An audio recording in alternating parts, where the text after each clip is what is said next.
For full details, including terms and conditions, visit unlock.com/legal. Call 1-888-780-6854 to speak with a representative today. Actor Portrayal. Terms and conditions apply. Lisa, thanks for having me over. Your new kitchen is gorgeous. How'd you find the money to do it? We worked with this great company, Unlock. They help you unlock the future value of your home to get the cash you need today. So it's a home equity loan? No, it's not a loan at all. There's no monthly payments and no interest charges ever. And you can use the money however you want. We were able to redo our kitchen and pay off our credit card debt. Wow, Jack and I could really use this to finally pay off our old student loan debt. How do I get started? It's easy. Just give him a call or go to unlock.com. Call 1-888-780-6854 to unlock the value in your home and get up to $500,000 in cash with no monthly payments and no interest ever. Use the money for home improvements, to pay off debt, or to add to your retirement fund. It's up to you. Visit unlock.com. That's unlock.com. Or call 1-888-780-6854 now to get started.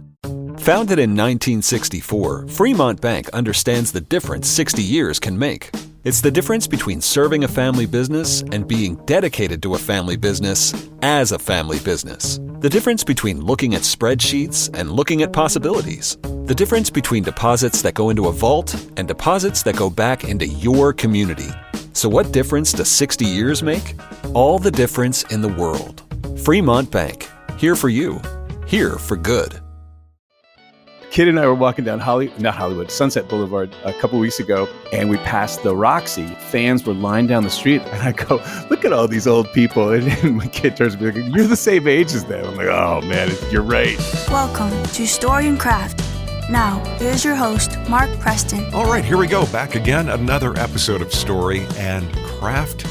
Good to have you back. If this is your first time here, well, welcome. My name is Mark Preston. Today, we are sitting down and having a great conversation with the very talented Reed Diamond. New movie in theaters right now. It is called Drop with Brandon Sklenar, Megan Fahey. But of course, Reed's been just on the scene for a long time, doing a lot of great stuff, all the way back to the movie Memphis Belle. He's been in Homicide, Life on the Streets, Designated Survivor, Agents of S.H.I.E.L.D, Moneyball. Just a very talented guy. Had a long career in the industry.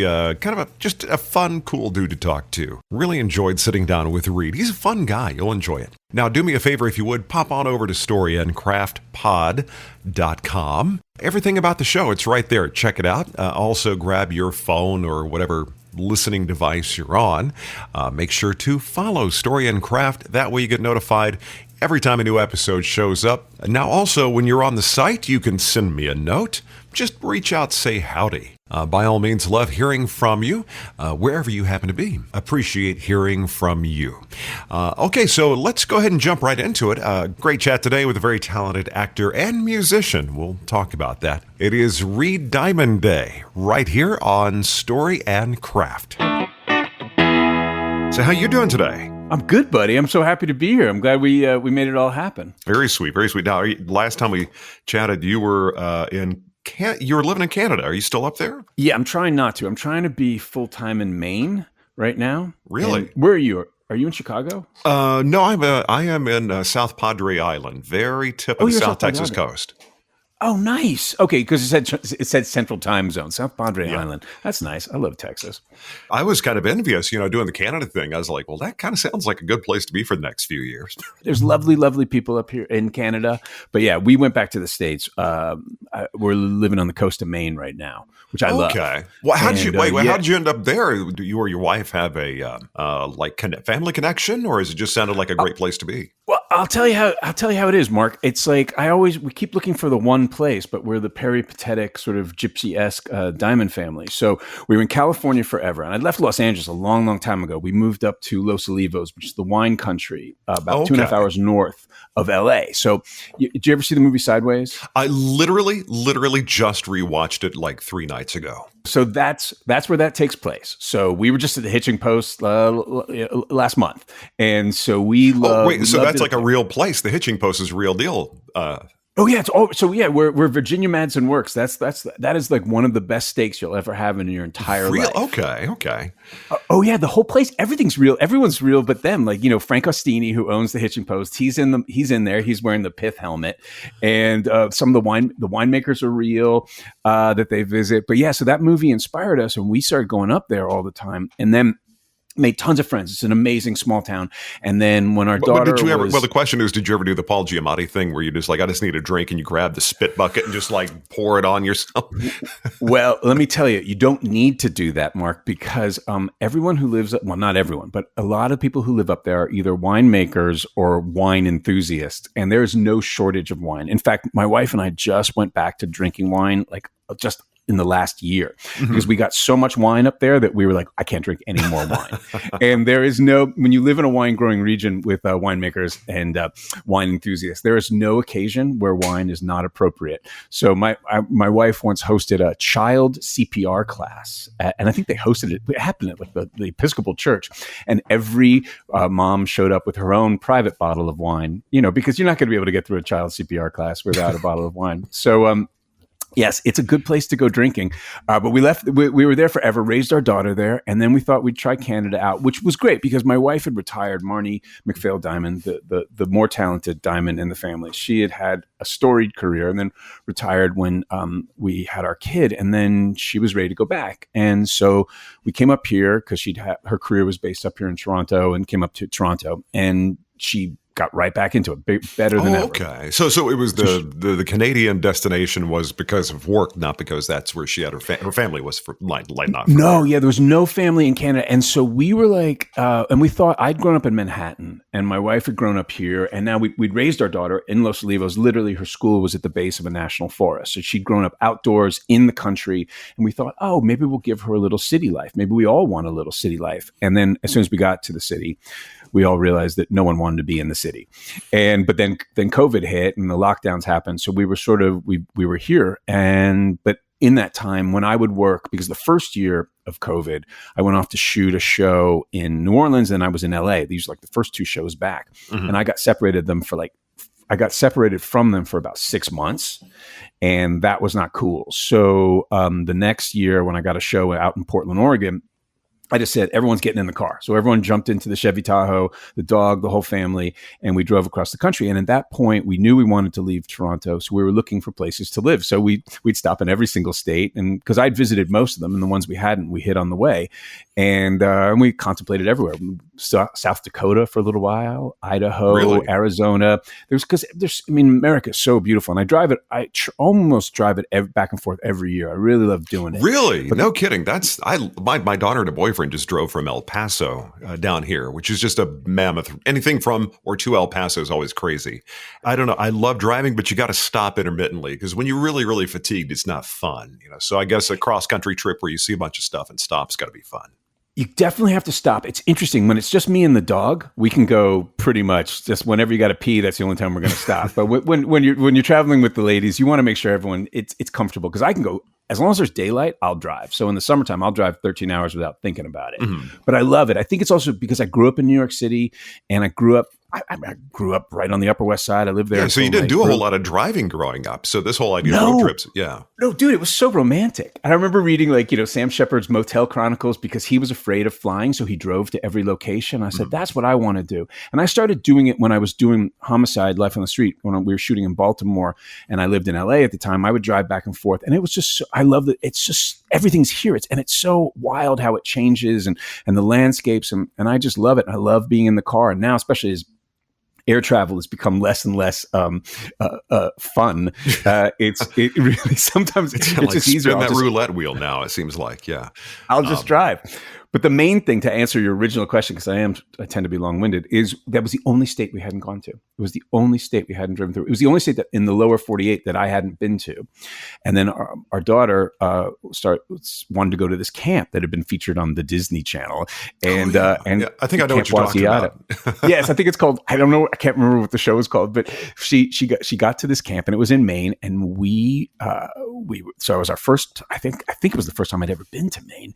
And then I had a buddy who said, go to this town, and that's where my family's from. And we went to this town. We go, oh yeah, this is where we're living. This is the place we've been looking for the last 6 years. So we've been in Maine pretty much off and on for the last 2 years. And we've been traveling around. We've been on the West Coast, but we're about to go back to Maine right now for the summer and I guess the rest of the year, because she's going to go. My daughter's now going to be a counselor at that camp. I was about to say, Baby Diamond's got to be a teenager now, right? She's Baby Diamond's a year away from college right now, which is wow. Yeah. My oldest just graduated last year and is teaching school now. And my son's going to graduate in May. It's just like, wait, it starts speeding up. Yeah. And that's the reason why when my youngest graduated, she came down here with me. We did, because if you remember, I was in New Orleans. I'm a Dallas boy, but I lived in New Orleans and my ex-wife's from there. Right. My youngest came down here, did a gap year with me. Then she, now she's going to go study in Europe again. And again, it'd be great to be 19 again. Anyway, so it was kind of like you, I thought about where in the world could I live? And I was like, I'm kind of down with the whole tropical Mayberry thing, total population here is like 3,000 or something. So your daughter, does she know where she wants to go to school? She does. We've been looking at colleges, and she's much more serious because she could easily go into the family business because she's incredibly talented and hilarious. She was in the Second City troupe for teenagers here in Toronto. Really? Wow. Yeah. But she, she has 2 actors for parents, so she actually wants to go into something real. So she's looking at being going into developmental psychology, working with teenagers. So she's actually quite serious, and she's much smarter than I am for sure. So she's studying right now as we speak. You went to Juilliard, right? I did go to Juilliard. I talked to somebody the other day. Well, we're at that age. I say the other day, literally a year ago. I think I talked to Michael Beach. I think Michael Beach went there. Yeah, Michael, of course. Yeah. Okay. Michael went there. In fact, Michael was hilarious because my first year at Juilliard, they would often have alumni come back and speak to you about what it's like to be a young actor out in the world once you leave the nest. And Michael Beach was he and Bradley Whitford. I don't know if they were in the same class, but they both came back together to speak to us. And I remember Bradley Whitford was like, "Oh, it's really bad out there, man. It's really bad. I don't know what to tell you. It's really rough." And then, of course, then he got A Few Good Men and he was fine. But Michael Beach, he was really sweet because I connected him. He's like, "Don't worry, man. It's not that bad out there." And then Michael and I have been pals, just meeting that day at Juilliard. Every time I see him, he's such a talented dude. But yeah, Juilliard guy. There's a few of us out there. I think y'all are the only Juilliard crew I've had an opportunity to chat with. Yeah. But yeah, I heard or saw you've got a podcast now, right? Yes, we're on a bit of a hiatus now. We're about to record again. I think this at the end of this week. You got a nice little rig set up there, and it's funny because I talked to Chris Diamantopoulos, and he's got he does a lot of voiceover. I always get excited when somebody's got a proper microphone, and it's always nice for the audio quality, Well, I love this is actually, I'm literally right before I was speaking to you, I was doing a bunch of voiceover. So this is my voiceover mic. This is my nice one, and then I invested in one of those podcast mics just because it seemed fun and cute. But this is my favorite mic. I record everything on this. I do vocals for music on this, and then is this like just for fun, or are you kind of in a band online, where guys kind of like back in the COVID era? I had a band. I made a decision I guess at the end of 8th grade. It was either music or acting, and I chose acting because I had bands all through junior high school, and then acting ended up becoming my career and the path to go on. But I always loved playing music. I'm a guitar player, so I don't consider myself a very good singer. But then my wife and I had a band before we had a kid. So late 30s, early 40s, we had a really cool band. And it was funny because I was in a punk cover band. So I was basically doing like post-punk, new wave song cover stuff, and with a bunch of friends, all actors, but all people who love to play music. And we rehearse every weekend. And she came to one of the rehearsals, and I said, "Hey, get up there and sing this song." And she got up there. And my wife is an amazing vocalist. And we go, "Well, you should sing for the band," because I was the default singer and I hated being the singer. And she's like, "Well, I hate the songs you're playing. Why don't we do some originals?" I was like, "Great, let's do some originals." Because I had a ton of music written, but she and I like to write music, but she was writing a ton of vocals. So then she became the singer, and we did that basically until she got pregnant. In fact, when she was initially pregnant, we built like a beautiful isolation booth because we like to play loud, and so we had a nice sort of lockout studio in North Hollywood, and we rehearse all the time. So we put her in there so the baby, because the baby couldn't put on earphones or earmuffs, and so yeah, and then we stopped that, but I still play, and now I got a band with my kid. Really? Okay. My teenager, yeah. So I was taking her to a music shop one day because I wanted to buy a new amp because I'm a bit of a gear nerd. Look at this sucker. Look at this 1970s. Fender, Music Master bass amp. It sounds great with guitar. So I took her to go buy an amp, and I wasn't looking at this amp. And then the guy who ran this great little boutique music store, one of the few, the ones that are still holding on. He's like, you got to try this amp. These were like student amps in the 70s. Kids would take them to college, and it's so lightweight. I don't know if you've ever lugged a, because I also have a Fender Twin Reverb, which is my main one, but that's like 80 pounds, it feels like. And going from gig to gig is never fun, but this thing sounds amazing. And my kid was like, oh, you got to buy that. And as we're walking home, she goes, you know what? I want to play bass. I'm like, great. I got a bass in the closet. Let's do it. So we went home, we started a band, and then she started writing right away.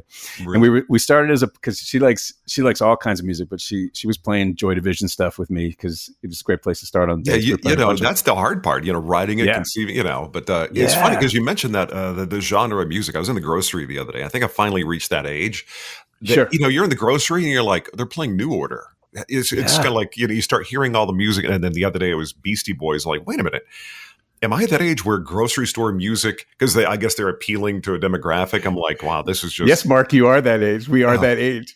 I mean, this is the thing. Like, I always think about this when we were younger, and you'd see like bands from the, like singers and groups from the 30s and the 40s, big band guys doing their tours, and they're quite old, and we go, oh wow, that's interesting. And now it's the Go-Go's doing that, right? There, I got my kid and I were walking down Sunset Boulevard a couple weeks ago, going to get some dinner, and we passed the Roxy, right next to the Rainbow.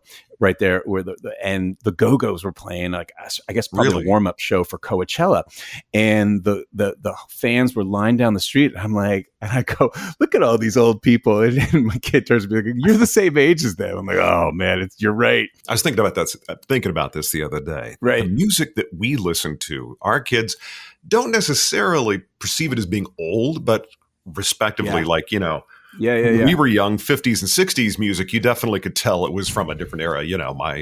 My daughter, my youngest, used to like, Def Leppard, Pour Some Sugar on Me whenever we were driving in the car. I'm like, I was like, okay, well, they're into some of this stuff. And although she's gone full country now, that she's the only one in the family, and, living in Texas, got her cowboy boots now. So she's got the whole country thing happening. So yeah. But are you working on anything right now? I know you got the film. Drop is out right now, right? Drop is out right now. You can still see it in the theaters, which is the best place to see it. But it is also for sale at home if you're going to do that, or rent at home. But it's definitely a movie theater.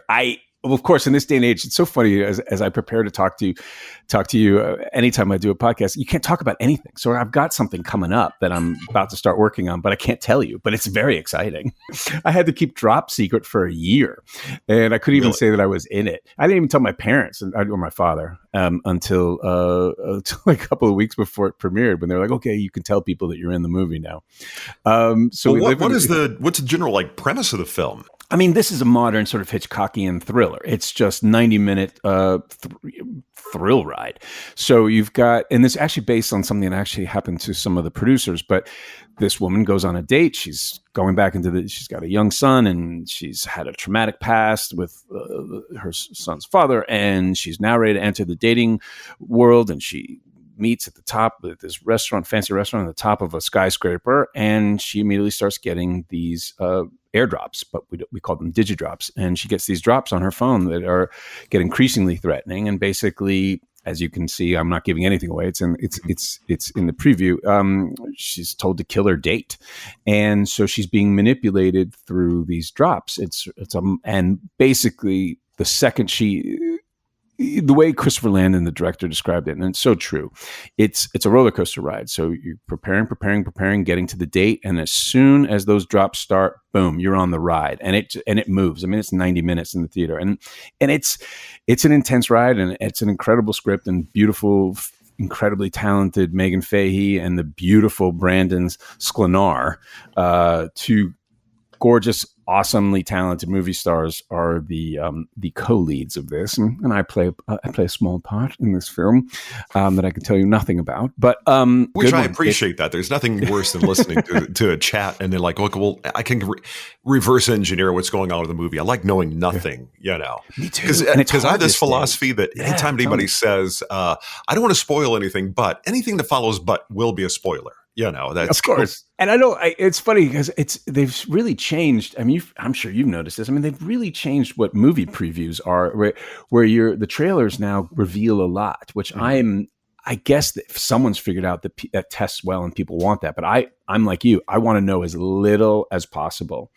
And it's the worst too when you say there's some sort of a show that's streaming that you're binge watching with your spouse. So I'm watching with my wife, but we're away, so we can't watch it. So they're airing, where they say White Lotus or Severance or whatever those shows, and it's already airing and it's in the zeitgeist and people are talking about it. I'm like, you have to do everything you can not to know anything about it, because I don't like it being spoiled, because that's the fun of it. And that's why I do think this is a great movie to see in the movie theater, because some movies, you don't need to see there. But there's something about not being able to leave.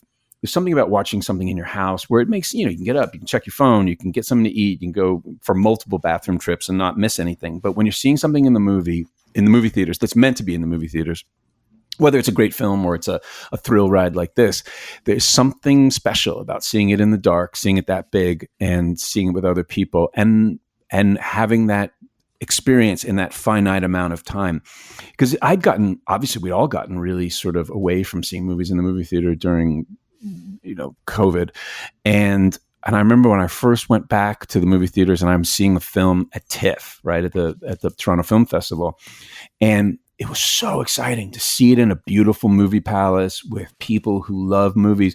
And I realized, oh, wow, of course, this is the way it was meant to be seen. Yeah, there is something to be said about the communal experience as well. When you're in a room experiencing everything, there is something to that, But, but there's some movies like if it's just like a romantic comedy or something like that, there's some things like I want to see this in the theater. Other things I'm like, I'll watch it at home, No, and that's the economy. I mean, that's what's interesting too, because right now I know with all films, you're going to what's the future of the film industry? Is it just Marvel movies and Star Wars movies and video game movies, or is there room for cinema? Because it's interesting, because all of my favorite films that I saw this year, I haven't seen in the theater.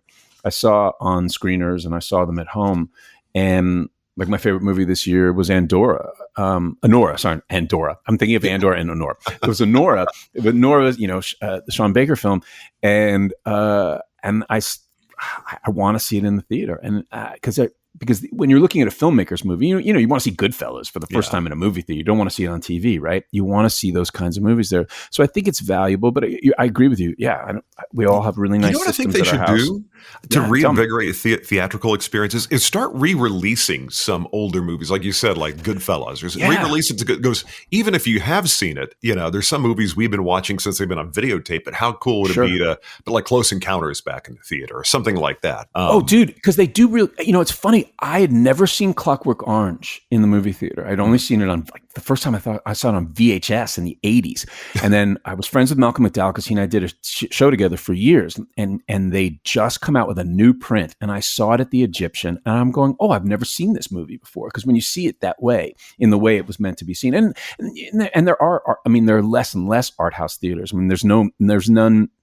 I think Toronto's last ones all disappeared. And in LA, obviously, Tarantino bought the New Beverly. So that was great to have that place to go see movies. But yeah, if they were shot that way, and I mean, God, I saw Once Upon a Time in Hollywood at the ArcLight, right? And the Cinerama Dome on 70 millimeter, which is just amazing. I still say that movie had it paid homage so well to radio circa 1960 something, because every time they got into that car kicking on KHJ in LA or whatever. I always loved when they were just driving, and the perspective. That's one of those movies that's entered into my list. Like, if it's on, I'm going to go ahead and watch it. It's like one of those things I just don't tire of that much, But what is... It's funny, that movie holds up. I mean, I think my wife and I have seen it 5 times maybe. We watch it all the time, and it's never not amazing. One of my favorite sequences was with Brad Pitt going to that...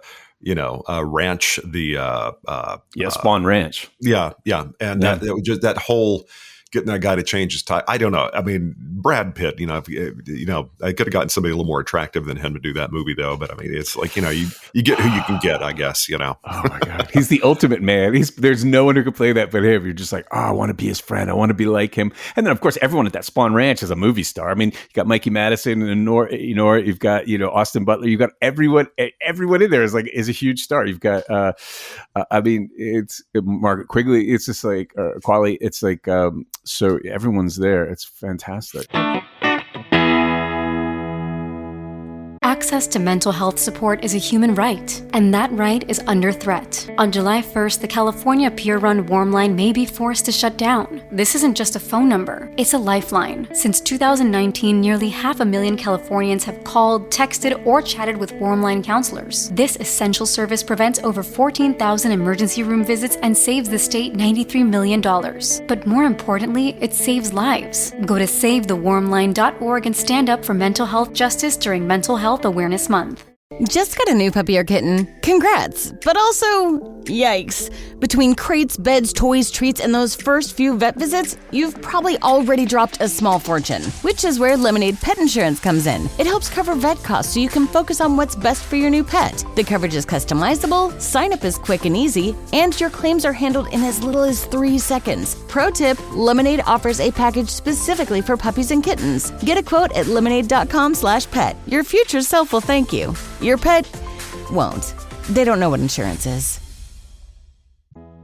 Hey, it's Mark Preston, and I would like to tell you a little bit about one of our sponsors, X-Chair. Whether you're working from home or in the office, if you have a job or a task that has you sitting for a long period of time, this is the chair for you. Very comfortable, very customizable. They'll make it pretty much any way you want it. The look, the feel, the fabrics, everything. Plus, this is the kind of chair you can adjust to make it fit you just right. No matter your body type, it's spot on. I love my X-Chair. It has the Elemax cooling, heating, and massage technology. It is going to make your lower back feel so very good. Got to throw a little bit of love to X-Chair. It's the chair I'm sitting in every time I talk to a guest. So I've had a lot of time to have my tush in this chair, and the tush, the back, everybody's happy. Just go to storyandcraftpod.com/chair.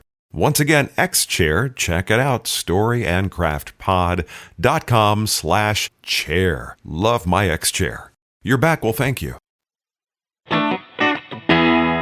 But with your daughter, have you gotten to the point yet of saying, I really want you to see this film? Like you're curating some of her theatrical stuff, or do you find that, or does she just have her own interests?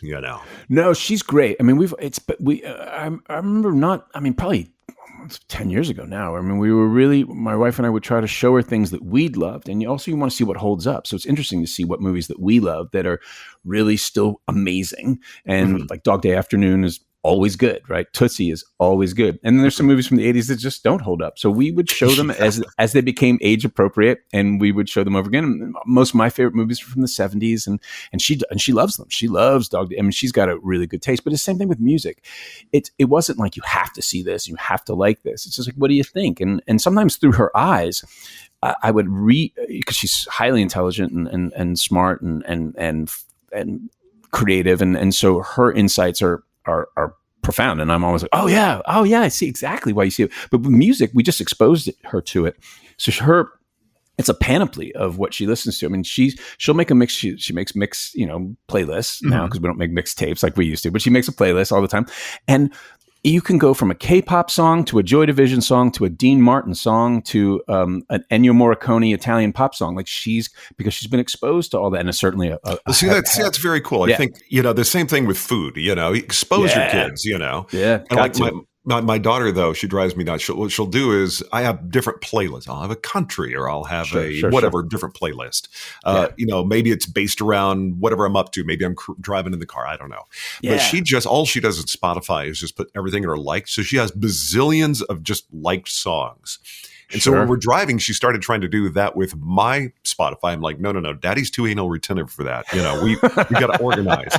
Does she? Well, it's funny you say that, because it's like I do when my daughter and I are driving anywhere, and we do a lot of long trips because I love to drive, and we drive from Maine to wherever we're going, blah blah blah. I go, it's your playlist. We only play your playlist, so you get to DJ. So and she does, and they're incredibly eclectic, and they're more like this, like you're saying, like it's all the like songs. It's a huge. It could be hours and hours and hours, but I love that. I'm like, you're the DJ. I think it's a great insight into. It's a fun. Like I interviewed, I was chatting with Jordan Bridges' son, and what he does is he just makes up playlists and shares them with friends, like something that. Yeah. And so we were talking, and he's like, I need to make a beach playlist for you. And he made a playlist, and then the fires hit, and then I like, the poor guy's like wrapped up doing stuff. And, but he ends up sending me this play, which is up on the site. I was like, that's kind of fun. To me, it's sort of like it's almost like sharing recipes or something like that. You get insight. I do it. I'm going to share some with you because I'm obsessed with playlists. So I have a Christmas playlist that's like 8 days, right, of music. And then, but we have an Easter one because I found every single sort of 50s and 60s pop Easter songs. There's very few, there were so many Halloween songs. I've got like a 8-day or 3-day Halloween playlist, but I love doing that and making them because I'm like you, I make them for special occasions and different moods. I have like my reading a script playlist. I make a playlist for every part I play. And then I have like, that would be cool. You get the mood dialed in for the character. What does the character listen to? That is kind of 100%. Cool. I always have my drop playlist because it was like what would get me into Richard's mind. I love because music's so important. I've done that from the beginning. Like back, it was still like just when you're making tapes before you burning CDs. I always made a character playlist because it's nice. It gets you because it depends. I mean, you obviously love music, but music is one of those things where it can just like a smell. It can just take you somewhere. It can transport you. Exactly. That's puts you exactly. It makes it real for you, One of the things I always liked growing up, and my son ended up liking. He always liked he when he was young, he developed an appreciation of soundtracks. Yeah. So that kind of becomes a question: what movie or movies do you think had just a killer soundtrack? Yeah. Do you have any in mind? You're like, oh yeah, that was a rock star. Well, are you talking about their song choices where they're using pop songs or just the soundtrack itself? Like not the scoring, if you will, just not the scoring. Oh my gosh. Oh, so many movies. Cause that's in fact now, TV is obviously taken that to the next level because TV spends more money. They spend more money sometimes just on the song that they'll do the ending montage in for each episode than they do probably on some of the actors. So you get so many great songs. Like when The Watchmen was on HBO, they had so many cool like covers of songs. And that made me, in fact, Watchmen inspired me to make a whole playlist of obscure covers because I didn't realize that how many like Motowny or Staxy type groups would do covers of like British New Wave British Invasion songs. So it's really interesting to hear a soul take on Day Tripper or whatever like that. So it's always fun to hear. But yeah, so many. Obviously, what's so funny, Scorsese always has great soundtracks, right? He always uses great songs. And then sometimes he uses this. How many times does he use Layla in a movie, right? But it always sounds great. And those Stone songs. But what's your favorite movie with songs recently?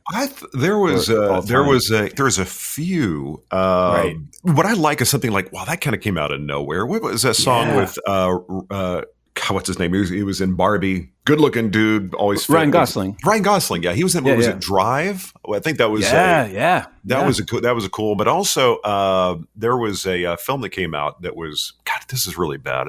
If I try to remember names, my brain goes. Oh, no, you're That's not. what I'm here for, Mark. That's what I'm here for. Well, thank you. Yeah, it was. I'm going to come back to you on that because I got to remember. Actually, I've got my computer here. I've got the WeberNet at my disposal. Heck here. Yeah, you do.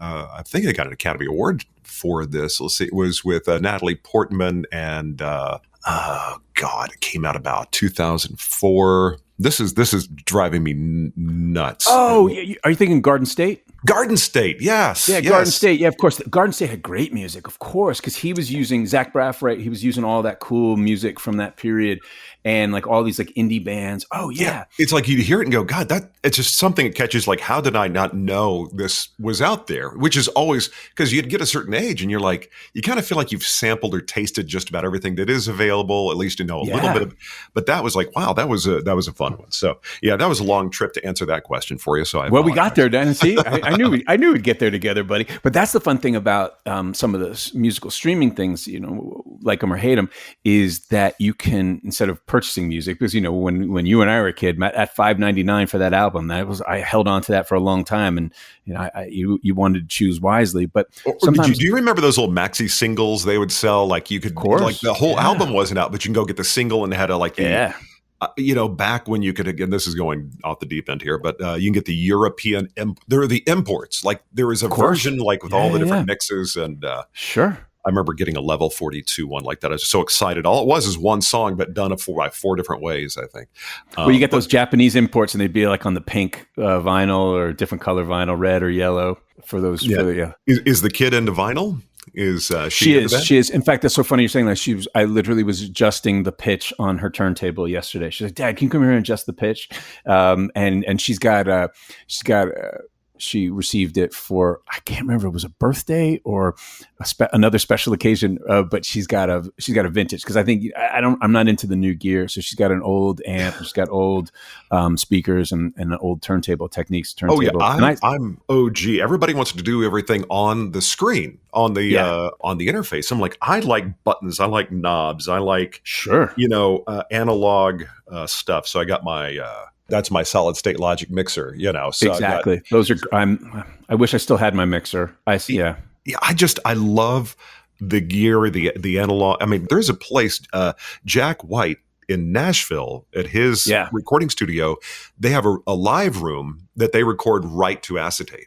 In other words, it's like, that's got to be so cool to have it not multi-tracked, but the band just playing goes straight to vinyl, and that's about as close as you can get to being there, I guess. Well, that's and there's something, I mean, obviously everyone's into analog stuff for music. I mean, obviously the interfaces and recording digitally is great, but recording to tape was so forgiving, and it's an instrument as well. And that analog stuff, I mean, I only have tube amps for guitar and stuff like that.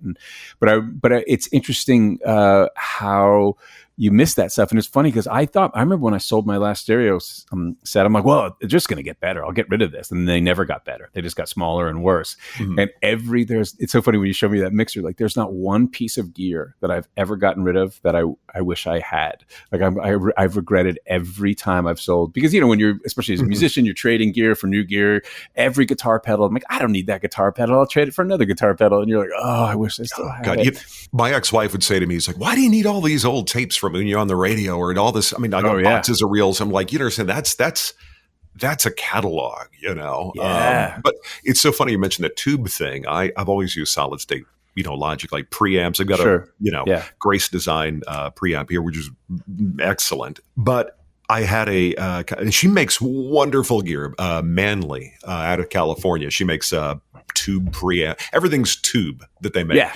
Yeah. And I got one, and I was like, oh, I'm so excited to get tube gear. And there is that just barely that taste in the background of, that thing. I'm like, it was driving me nuts, because for voiceover voice, I could hear it. It was driving bonkers. But for music, I think it would be a whole different thing. So I moved back over to solid state. That's I don't know. Dude, there's literally software for for musicians where you add that hiss to it, where you add those you add those frequencies and that noise. They call it lo-fi now, right? You're going to lo-fi it up, but because it's character. Now, when you were at Juilliard, was it a 360 degree study where you touching on music, touching on voice, or were you on a focus track of acting when you were there? I'm not sure how they work. Yeah, the beauty of the conservatory program there at Juilliard was that you just get to focus on what you want to do. Because if I had gone to college and I was an undergraduate drama major, but then what they wanted you to do is you're working for the graduate program. So you're building costumes and you're building sets. And I just wanted to be an actor. I knew I was already an actor. I was paying for college by acting in the summers, doing commercials and stuff like that. And I'd already done a whole summer of summer stock at Williamstown building sets. And I was like, I'm not going to be, I'm not interested in working in the costume department for a year to build. I want to do this. And so I was like, I got to go to a conservatory program. And that's the beauty of it. All you do at Juilliard is acting and acting related stuff. So you're surrounded by all those people. Your friends are musicians and they're dancers and opera singers. But the acting program is when I was there, it was a set 4-year program, and that's all you're doing. You're there, 8, 9 o'clock in the morning till late at night, because you're rehearsing plays, and you're just in voice class and Alexander class and movement class and scene study class and improv and whatever is coming that year. And so I'd gone there too, because like I say, I was already acting, and my agents at the time, my managers at the time, like, please drop out of school. We just want you to be full time. But I wanted to go to college, and then Juilliard. I remember I was sitting in University of North Carolina in Chapel Hill, where I'd gone for undergraduate my freshman year, and I go, everyone says I'm good, but I think I could be a lot better, and I think I need to be around the best people. And And I just said, I want to be comfortable doing Shakespeare and Chekhov. I want to be comfortable doing whatever's handed to me. And then that weekend in the New York Times, the Sunday New York Times cover story was about Juilliard and Yale drama school and all the people who'd gone there. And I go, I'm going to go to Juilliard or Yale, but Yale was a graduate school, and I was only beginning of my sophomore year of college. So I go, okay, I'll apply to Juilliard. And so I didn't know that it was hard to get into, or that people really wanted to go there. And also at the time, my favorite actor was William Hurt. There was a bunch of actors going to Juilliard who I liked, and I was like, oh, I'll get in there. And then I called them up and I said, hey, can I get an audition for Juilliard? Like, oh, the deadline was last week. I'm like, oh man, well, there's this new thing called Federal Express. If I FedEx you this application. Well, back then, they didn't even call it FedEx yet. It was still Federal Express. It was still Federal Express. And I go, I can get this to you tomorrow. Will you still consider it? And they said, sure. And I got the audition, and then, I got in and I worked while I was there. Every summer, I'd have to get a job so that I could pay for that year of Juilliard, because it was expensive. And I was paying it myself. Well, that's something I really wish I had the opportunity to do. I mean, when I was in high school, I would have been mortified to get up on stage, because it would be first of all, memorizing a whole script for me was always an intimidating concept. But I never really considered myself to be a theater kid. I don't know why. I thought we had a really wonderful theater program at my school. I think they did a documentary, a short one about the head of the theater department. But I was like, when I got to college, when I was working in radio, I was like, it's cool when you can be around people who are equally kind of wired like you, but a little different. Like, you can kind of see their journey. You're kind of seeing a mirror of like, okay, this thing I'm doing is not odd. Like my family, nobody had done this.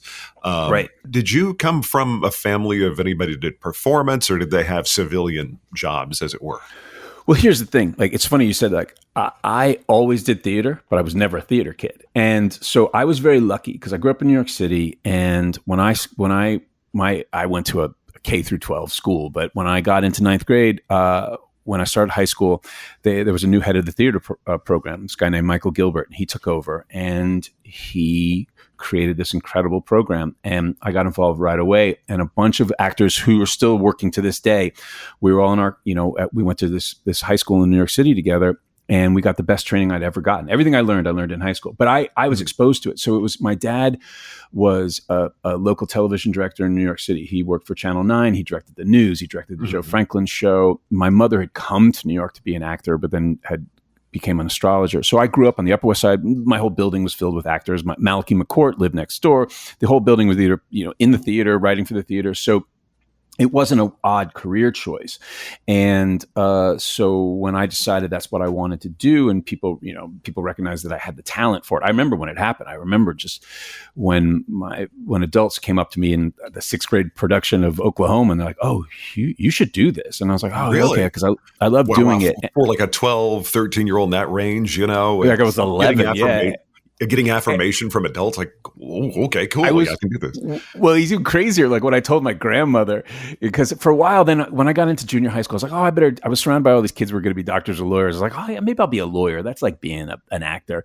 And I was sort of saying that. And then when I said I was going to be an actor, my grandmother was so relieved. And she's came, they all came from a very conservative sort of, East Coasty sort of mindset. But she's like, yeah, that's what you're meant to do. You're supposed to do that. So there was no resistance. And also, but I was very lucky. So because I was in New York City, I'm doing Diary of Anne Frank in my senior year of high school, and there's a manager in the audience, and because they knew one of the kids in the play, so I got signed that day, and then I went to my first audition. When I signed with them. I signed with them in the morning.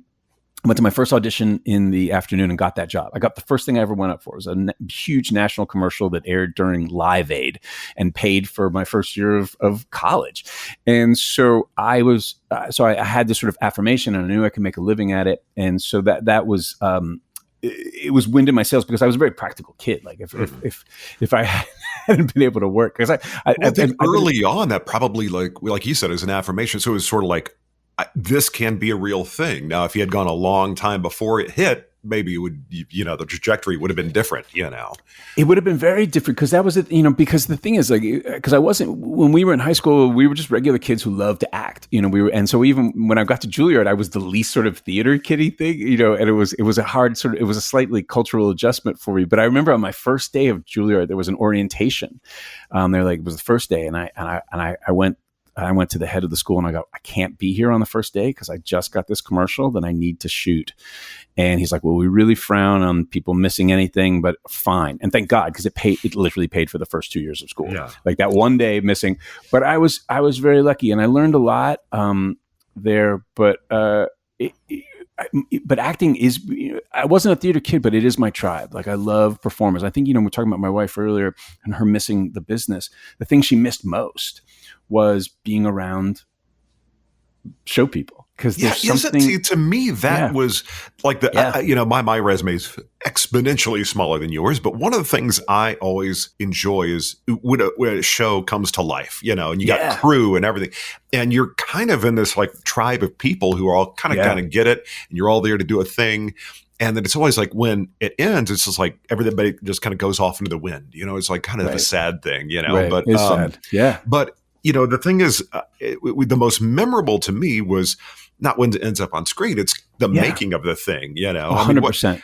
Like for you, like of all the projects you've worked on, what was probably not want to say formative, but like a set you ended up on with the people, maybe where it was shot that you were like, that was a badass experience. And I would do that a million times over. Yeah, no, I can say that I know exactly what it is without hesitation. It was my first movie. So my second year at Juilliard, I got this movie, Memphis Belle, about a B-17 bomber crew in the Second World War. And so we spent 4 months in England preparing and shooting this movie. And I got to work with Eric Stoltz and Matthew Modine and D.B. Sweeney and Tate Donovan, Sean Astin, Billy Zane, actors, Harry Connick Jr., actors who I adored, who were my heroes.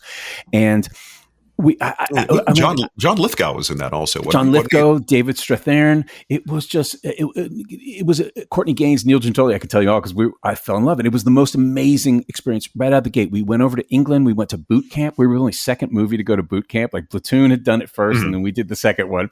And so I'm bonding with these guys in the woods of Dartmoor, and as we're being trained by Royal Marines and SAS guys, and in a weird way, it ruined me because I made friends for life from that movie. In fact, in boot camp, I'm still friends with Eric Stoltz and Tate Donovan because we were out on maneuvers one night and the three of us shared a one-man tent.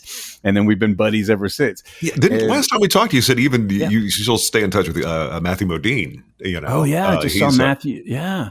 But that I guess folks are a little younger, may not get it. But at that era, at that time, these were all of I want to say they weren't teen actors necessarily, but it was kind of that next stage is maybe their first more adult-ish role, wasn't it? Yeah. Kind of like for a lot of those guys, if I remember correct. It's about 1991, I think is what it was. We shot it in 89. I think it came out in 90. But yeah, no, you're right. They were all, because they'd all started as young actors, and it's interesting because it was a great way to enter into the business. Bear me one split second. I've got a teenager who's done suntanning. I got to let her in the door. Whoa! All right. Hello. Oh, my apologies. My little one is, she takes this time to go do her suntanning. So that's fantastic. Living that 19-year-old life. I'm jealous. But I just love that movie. I tried to watch it the other night when my son was in town. It's one of the few things that's not streaming. Oh, I mean, you can get it. You got to pay for it. I'm like, I just don't hear anybody talk about it that much anymore as one of the movies of the era. But I think it's a wonderful movie. It's well done. It was like, I can remember certain scenes, like somebody was carving a plane out of wood. And then when the battle was going on, they sat on it. Bro, it was just all these like little things that there was seemed to be a lot of attention to the little minutia and detail. This the way it was directed and put together. I don't know. It was a great movie. I don't mean to fawn all over what's exciting about that movie too, Mark, is like, it was shot before CGI, so it's all real planes. Yeah. So when we were doing the aerial photography, they got 5 real B-17s, and they got a bunch of Messerschmitts, and they got a bunch of Mustangs or P-38s, and we were up there shooting. So like I went up there one day while they were shooting aerial stuff, and I got in my top turret, and I'm firing 50 caliber blanks at an incoming Messerschmitt. Really? No kidding. And they got the Memphis Belle itself. The actual plane is in Memphis on an island, whatever is it, Mud Island, wherever it is there in the river. But the guy who helped curate that, he came over and they built a whole B-17 from scratch in the studio too. So we shot at Pinewood Studios, which is the only studio I ever wanted to shoot at because that's where they made all the James Bond movies. And so it was iconic for me. And it proved to be beyond iconic when we shot there. But we got to make a movie and have this incredible experience. It ruined me for a long time afterwards because and that's the thing about having I joined SAG. I got my first commercial 40 years ago this month. I think almost 40 years ago to today. So, Mazel tov. Yeah, Mazel tov. Well, yeah, thank you. 40 years. Isn't that crazy? 30 years ago, 40 years ago. It's like, and you start thinking about, for you, the trail from then to now and all the different people you've met, the films you've done, the shows. And in looking back at all that, I mean, if you were to say, hey, listen, this is where my happy place is, be TV or film or a genre. Have you kind of settled into that? Or is there anything that you're like, this is something that you just easy peasy for you. You enjoy it every time. Well, the thing that's so exciting about this life, and you asked like, what was the experience that really affected you in Memphis Belle? There's something. It's like the first hit is free, right? So it's the dragon you always chase. And my wife and I joke about this all the time because it's a job, and the reason that you have professionals do it, I think lots of people can act. I think it's not the most complicated. That part of it is not the most complicated part. The most complicated part is always doing it under the worst possible circumstances, right? Mm-hmm. At a time and place, not of your own choosing, under the worst possible circumstances.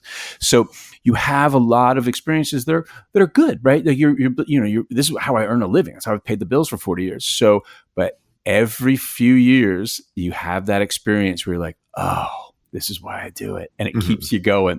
My wife she was having a repeated, rough shows where you're just, maybe the scripts aren't there or you're working with somebody you're not really crazy about. And then she has one of these ones where everyone in the cast, all big stars.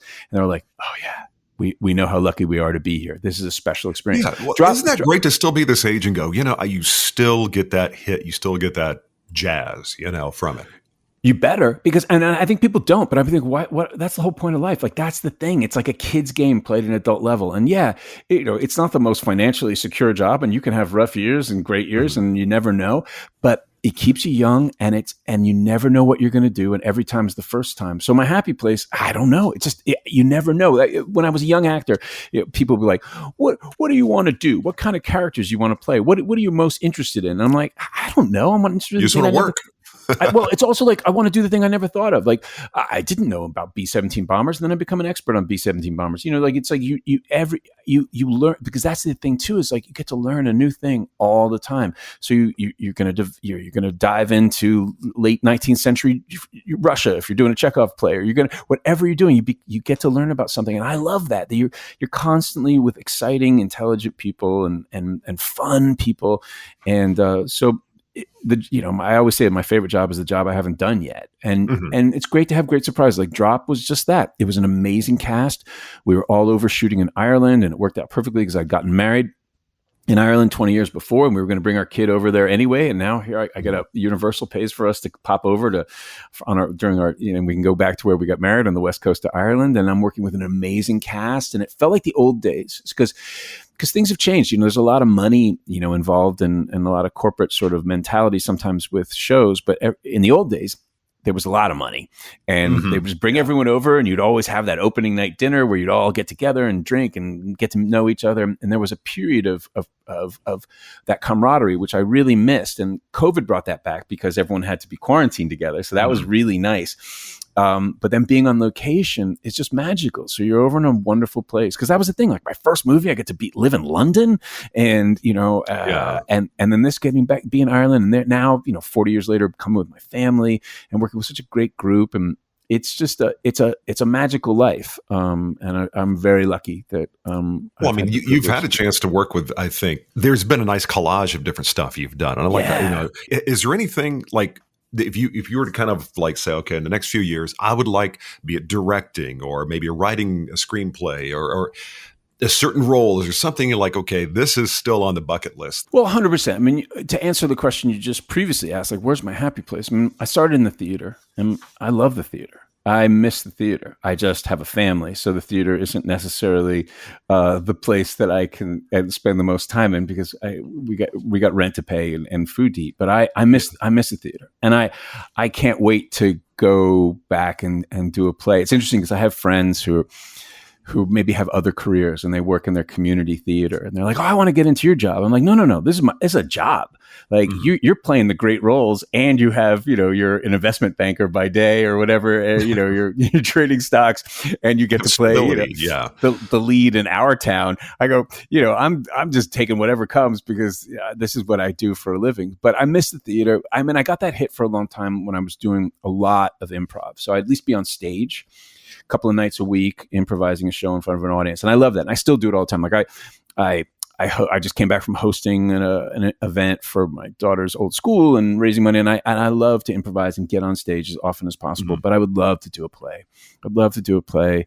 I miss doing Shakespeare. I was so lucky to get to do it with Joss, doing on screen, because about 2 weeks, I think, before Joss called me to do Much Ado About Nothing, I said to my wife, I don't know why the F I went to Juilliard, because I'm never going to use this classical training. I'm never going to use it. I don't know, and then he's like, do you want to be in my Shakespeare movie? I'm like, heck yeah, I do. So I love the theater, but also what I love, I chose not to be in the theater also because what I do love about what we do is it's always different. And that's how, we were talking about this just right before. I never know what I'm going to do. And it's different every day, because have you ever been in a bad play? You don't do much theater? I've never, you know what? I've never done it. I mean, maybe I think in junior high, but I've never done a play. Yeah. Okay. So a good play is a ton of fun. You're like, oh, this is great. I did one of the last plays I did, this Richard Greenberg play, 3 Days of Rain, down at the Old Globe in San Diego. It was amazing cast. One of those productions that keeps you in the business for the rest of your life. But and so that was a joy to go to the theater every night and explore that play. But I've also been in bad plays in very august venues where you have to show up and do it every day, and it's not going to be good. Yeah, you got to make the donuts. So at least if you have a bad day on set, you're never going to do that scene again, and you're probably going to move on to another show anyway. Pretty soon thereafter. Well, see, that's the thing for me. I could only memorize like a few pages in a screenplay, and then inevitably, you feel like you got it locked in. I've gone and done highlighting. Memorizing is not my strong suit. And then the director goes, "Here, let me throw you some other stuff to say, just to play with." I'm like, "Oh shit, can I remember?" And suddenly, everything kind of still gels. But like you said, your favorite thing you have yet to do. So it's just that's what had me thinking. Like, well, what is it that was on the agenda? Maybe a family project. Have you ever thought about getting the wife, the daughter? You put something together? Well, we think about things all the time, and I would definitely love to work with my wife again. That's how we met. We met on a movie. But it's interesting you say that, because that's how Drop came around. Because I actually, and I'd never done this really, but I called my manager up. I'd just come off doing a series, and I was like playing the same character, which I love, but playing sort of the well-dressed douchey bad guy. Like basically, I've been playing some sort of hybrid of Jeffrey Epstein, Bernie Madoff. I was about to say somebody that would be in the Trump administration, basically. Yeah, exactly. So I'm playing like guys who look good in Hugo Boss suits and are dickheads. And I call my manager. I go, "This is great. I love the check, and it's fun to play this, but I feel like I'm using 10% of who I am." I go, "I'd love to play somebody like me, or maybe not even someone like me, like somebody just like vulnerable like me, and maybe not cool, schlubby, whatever it is. Because I'm not cool in real life. That's why I started acting. I was like, oh, I can be dorky on stage, and I get you can get attention for that. People like you for that." So and she's like, "Hold on a second," and she goes, "I think I've got something for you." And she's brought me the audition for Drop the next day.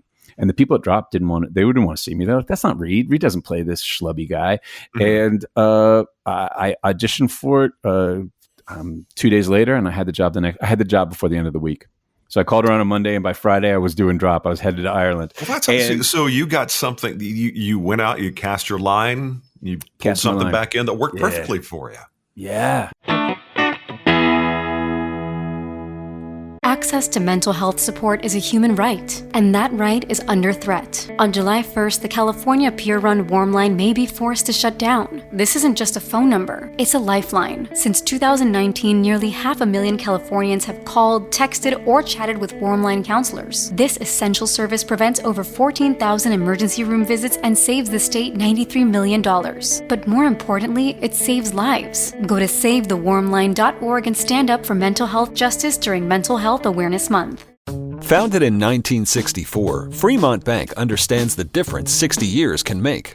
It's the difference between serving a family business and being dedicated to a family business as a family business. The difference between looking at spreadsheets and looking at possibilities. The difference between deposits that go into a vault and deposits that go back into your community. So what difference does 60 years make? All the difference in the world. Fremont Bank. Here for you. Here for good. So before we get going, I always like to do something I call my 7 questions. A little okay, extra Mark, fun. I'm ready, buddy. I always talk food at least once on my show, which I haven't had a chance because you grew up in New York, Jewish boy over here, having delis. I'm very jealous. No, food's my life. The whole family cooks, and now my daughter, because Italian and meats, so that's my specialty. But my daughter is fully into Japanese and Korean food, and she just made gyozas yesterday. Like that blew my. She's been making gyozas now for the last 3. Her first time, they blew me away. She's got a chef's temperament, and so it's fantastic. She's got the she eats everything. She loves everything, but I love that she's exploring this cuisine. But please, Mark, go with your question. I'm envious now because the one thing I've always wanted to learn how to cook well is Greek and Indian, but that's a very specific kind of a thing. But now I'm telling I haven't had lunch yet. But if we're to say, what is your favorite comfort food? Something that just good day, bad day, doesn't make a difference. My favorite go-to, and it's also the way I test any good Italian restaurant. I just love a spaghetti aglio olio, garlic and oil and maybe a little chili flake because I love pizza, and we love to make pizzas and love to eat pizzas. But I always like if I'm going to a new pizza place first time, I only order a margherita because I always want the simplest thing because that's the hardest thing to do. I am there with you. And another thing that's very simple, but it is awesome. Is cacio e pepe. Have you ever had that? Yeah, of course. Yeah, I just had one a couple weeks ago I have an Italian friend in Los Olivos where he has got a great restaurant called Toscana, and I usually get his pizzas because they're magnificent and wafer thin. But he's from Naples. But he had his cacio e pepe, and it was like it's crazy. So did you see Stanley Tucci's exploring In Search of Italy, or I think this was In Search of Italy? Basically, I'm like every time I watch that show, I'm like, oh god, see, that's the gig I want: travel and eat. Dude, my daughter and I we're learning Italian. We've been learning Italian because that's where we go because that's what we like to eat. So, and I have so many friends who are Italian chefs. I was like, we can practice this all the time. And my daughter's going to be studying in Milan in the fall. So I'm like, so I got to go there and bug her, probably won't. It's just going to be restaurant after restaurant, I'm sure. But now the next question, if you're going to be sitting down, if you're going to be having coffee, 3 people, they're going to be with you, 4 of y'all at a table, living or not, who would those 3 people be that would make for a perfect afternoon, drinking coffee, talking story? Who would those people be? It's just going to be 2 people. It's going to be my wife and my daughter. My wife and I meet every morning for coffee. We call it coffee clutch. And sometimes we can lose 2 hours of the day. Because if I could bring someone probably that's not living, I'd just bring my grandmother back to join us because she would have a really good time. And then we'd probably switch from coffee to cocktails, and it would be a magnificent. But no, I'm very lucky. I'm in a little triangle of joy here. We got an only kid, and we're a very close family. We literally have just come back from 2 months on the West Coast where we've been the 3 of us in one room pool houses. So we can literally stay in one room with one bathroom and still delight in each other by the end of every single day. That is awesome. Yeah. This is kind of a European way of doing it. Just get up, you kind of lose a little bit of the afternoon. Not lose, but you just spend and there's no real, you're not looking at your watch or anything, or checking your phone for the time. Yeah.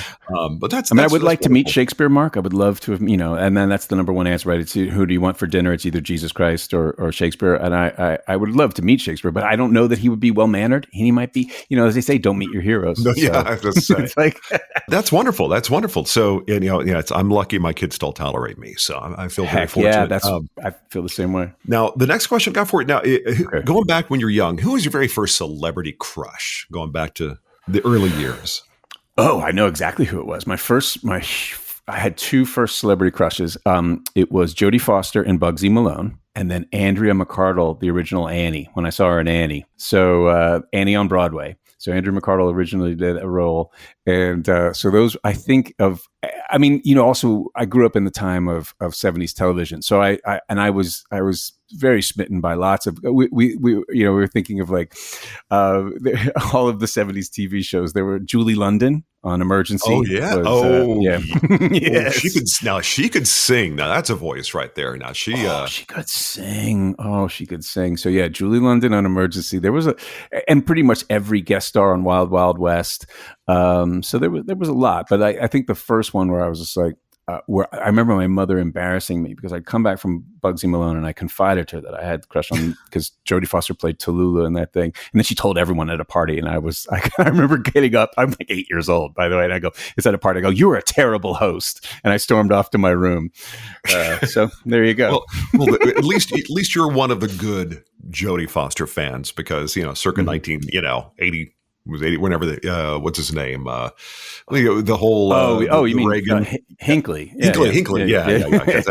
Yes. Yeah. So, but you're one of the good ones. Yeah. There you go. Yeah. I remember Haley Mills for me was one of the first, and that's before I recognized. Okay, this was in the '60s. When I first saw it, I didn't realize. Well, this came out a long time ago. And so I thought I just had cocktails with Haley Mills last summer because my wife did the movie Trap with her, the M. Night Shyamalan movie, and that was Marnie. My wife was so excited to work with Haley Mills, and then we're sitting at the Standard in New York, just drinking margaritas and Negronis and just telling stories. That's the thing, Really? Yeah, she's the bomb. I still have a little crush on her. You know what I did the other day? Since I got this big 75-inch TV and it's digital, I was like, there's some movies I haven't seen since I was a kid on a little tube TV. I was like, I'm going to rewatch this. It's fun to go back and watch some of those old movies when you have the 4K and you get. It's just, it's almost the closest you can come to a theater experience, I guess. Heck yeah. Now, next question. If you're going to be living on an exotic island for a year, now it's not, you're not a castaway. It's somewhere you want to be, nice resort, but there's no streaming. So the only way you can listen to music is bring one CD with you. And to watch a movie, you can watch over and over again. You can bring one DVD. What would that CD and what would that DVD be for that 1 year on the island? Yeah. So the CD would be the Cure Wish album. And so because it would always be the Cure, and I would go back and forth between Cure, Wish, and Disintegration. But if I had to listen to one album over and over again, it would be either one of those. So probably Wish. And then if it was one movie, because now you've created a scenario where you want to be entertained at the same time, right? So, but a movie that you would enjoy watching over, because my favorite movie is Apocalypse Now. So I would probably say Apocalypse Now would probably fit the bill because there's so much to pull from it. Maybe a little side, you can get the making of Apocalypse Now, which is his own unique amazing documentary. Yeah. That's why I love talking to folks. I'm like, I haven't seen that in a while. I want to go watch that. I have every streamer. I'm like, I can't find anything I really want to watch, and I'm like, get reminded about these great movies. Now, the next question, if you're to define for yourself the component parts of a perfect day, stem to stern, time you get up, time you go to bed, what would some of those component parts be to help you define that? Okay, this is a perfect day for me. Well, perfect day really is.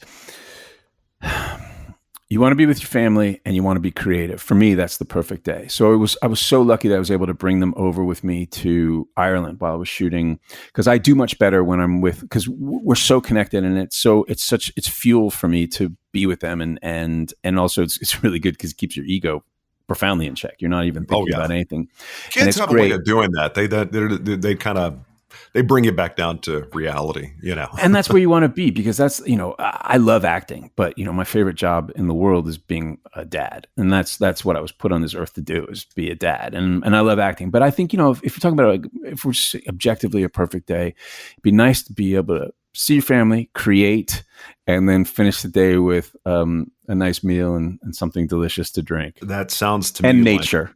Nature's important. Yeah. That's why, for me, I mean, if I can get a hike in, and I try to get a hike in, that was the best part about being in Ireland. We were right there in the woods, and so I just leave the windows open all night, the French doors open, and just let the air in, and just cuddle up and work hard all day. And then we were shooting French hours, so we were home every day and dinner. So I get a little hike in the morning, fresh air all night, work all day, come home with the family, have a great meal, and hang out and just laugh. Very nice. Now, if we were to say this. Everything you're doing now is not an option anymore. This is not a way you can earn a living. What would be the number 2 thing for a vocation that would bring you joy? Well, a vocation that would bring me joy would be playing in a band, playing music. Yeah, it would. I don't think it would bring me. What kind of band? Would this be a specific genre, or just kind of whatever y'all want to do? Oh, for me, it would totally be as I say, I've written tons of songs. And I have my own style of music that I play, which you could call post-punk. I don't know what it would be, post-punk, new wave. I don't even know what it is, but I would love to be playing in a band. There's nothing greater. I mean, that's the thing. I mean, when you look at those artists and they're getting on stage in front of all those people and playing their songs, there's something magical about that, because I don't write my material, right, as an actor. But having written that song, getting to play it and getting to explore it every night, that seems like a dream come true. I mean, obviously for many people, I've watched enough behind the music, so it very rarely goes well. And I think that's why it's important that it's not your vocation, because when it's your day job, when people talk to me like, oh, I want to be an actor, I'm like, well, this is my job. Like, I want to do what you do. Like, that's, so my passion is music. I mean, acting is my passion. I love it. I love it profoundly. But yeah, music gives me I'm always I never travel without my guitars, and I'm always playing and always writing and creating that way. And it's so funny you were talking about country music and your daughter. My wife and I, because I'm really into 60s or late 50s, early 60s country. And I have a playlist of that called El Paso, because we were driving, as you just talked about. I was driving from El Paso. We were driving from El Paso all the way across the state. We're going from El Paso to New Orleans. And I loved El Paso and San Antonio. So I was trying to make songs that fit in there. And then now I go, oh, this is now age appropriate as we go into the next decade of our lives, that we can have a country band. So I think we're working on, and I love the good old country drinking songs. So I've been, there stands the glass, and thanks a lot, and pass the booze, and 2 6-packs. To me, that's always, when people say OG country, it's always like something growing up in Texas is some like tiny barbecue place somewhere with wood floors and sawdust, and get old Victrola, jukebox, and it's got like Willie on it. Like it's part of the atmosphere. But you did the road trip through Texas. I got to ask you, did you go to Buc-ee's when you were traveling? I didn't know. It's so funny because it's only 2 years ago, I think, that we did the drive across, and we did this because because every time we drive back and forth, we always try to take a different route so we can see places we hadn't seen. And I wanted to show my family New Orleans because I worked there all the time and I hadn't been there, but I hadn't done Southern Texas. I hadn't done El Paso and San Antonio. And so I really wanted to do it. We didn't stop at Buc-ee's. That's to my chagrin and regret, but we'll be back because I loved it. If you ever find yourself down in the valley, we'll feed you down here on the island if you ever come down. I'll come. I'm a brisket kind of guy. That's a thing that my family's Jewish. We're in Texas. So it's kind of like, I think Anthony Bourdain said, Jews and Texans, the only ones that know what to do with brisket, So Fair enough. Now, the last question I got for you, if you're to jump into that DeLorean and you're going to travel back to when you were 16 years old, and you got a piece of advice to give yourself to either make that moment of your life somehow better or put yourself on a little different trajectory, or just generally, what would that piece of advice be to younger you? Well, here's the thing. I have this conversation all the time with my wife and my kid, but I go like, if I'd done one thing differently in my life, I wouldn't be here. I wouldn't be with them. So I could go objectively or subjectively. I could look back and go, oh yeah, you should have invested in that, or you should have got an MBA, or you should have taken that job or not had your ego there. But that's, Kyle and I have been doing this podcast about homicide life on the street, that show that we were both on that affected everyone who was involved with it. It was a highlight creatively, but it was also profoundly traumatic and everyone felt like, oh, if I'd done something differently, I would have had a different experience, or I should have done this.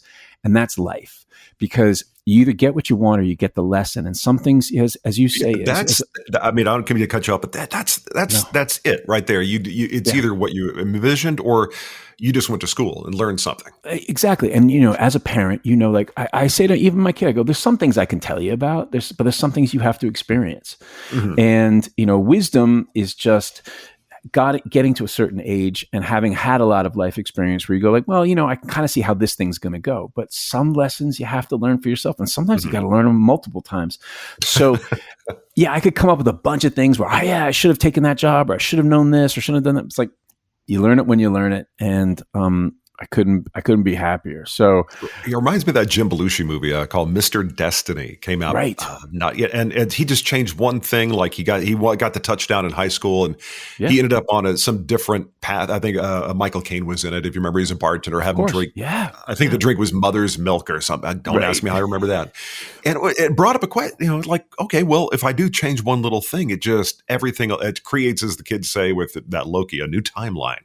That's exactly right. Yeah. But yeah, so basically it's like, if you're happy where you're at, I think Neil deGrasse Tyson said the same thing. It's just like, no, that's a farce. I wouldn't do that because I'm here, Yeah.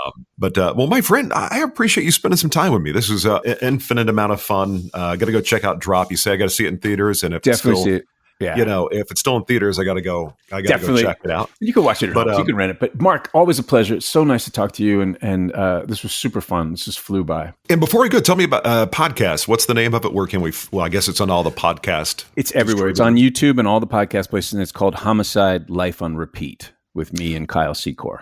Homicide, Life on Repeat. And I'm just going to go and pay the $3.99 or whatever. I'm going to go watch Memphis Belle tonight because I want to see that again. I haven't seen that in so many years. I'm going to wait. My son's going to be in town hopefully sometime soon. And my friend, go have a wonderful rest of your day, whatever you got going on. Get some lunch, Mark. Yeah. Because I know you're hungry now.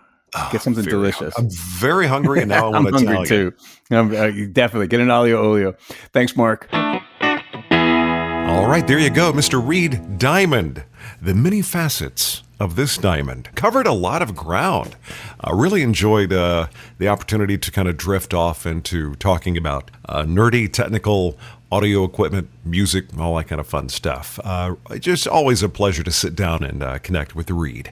All right, do me a favor, if you would, just grab your listening device, go to your podcast app, and just make sure to follow Story and Craft. That way you get notified every time there is a new episode.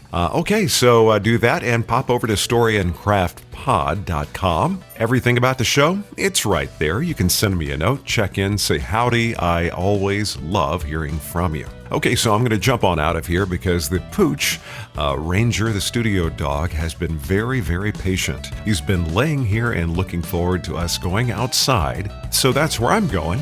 And as always, thank you so much for making what I've got going on part of whatever you've got going on. It does mean a lot to me, and I'm looking forward to connecting with you next time right here on Story and Craft. That's it for this episode of Story and Craft. Join Mark next week for more conversation right here on Story and Craft. Story and Craft is a presentation of Mark Preston Productions, LLC. Executive producer is Mark Preston. Associate producer is Zachary Holden. Please rate and review Story and Craft on Apple Podcasts. Don't forget to subscribe to the show on Apple Podcasts, Spotify, or your favorite podcast app. You can subscribe to show updates and stay in the know. Just head to storyandcraftpod.com and sign up for the newsletter. I'm Emma Dillon. See you next time, and remember, keep telling your story. Founded in 1964, Fremont Bank understands the difference 60 years can make. It's the difference between serving a family business and being dedicated to a family business as a family business. The difference between looking at spreadsheets and looking at possibilities. The difference between deposits that go into a vault and deposits that go back into your community. So what difference does 60 years make? All the difference in the world. Fremont Bank. Here for you. Here for good. This episode is brought to you by Progressive Insurance. Whether you love true crime or comedy, celebrity interviews or news, you call the shots on what's in your podcast queue. And guess what? Now you can call them on your auto insurance too with the Name Your Price tool from Progressive. It works just the way it sounds. You tell Progressive how much you want to pay for car insurance, and they'll show you coverage options that fit your budget. Get your quote today at Progressive.com to join the over 28 million drivers who trust Progressive. Progressive Casualty Insurance Company and Affiliates. Price and coverage match limited by state law.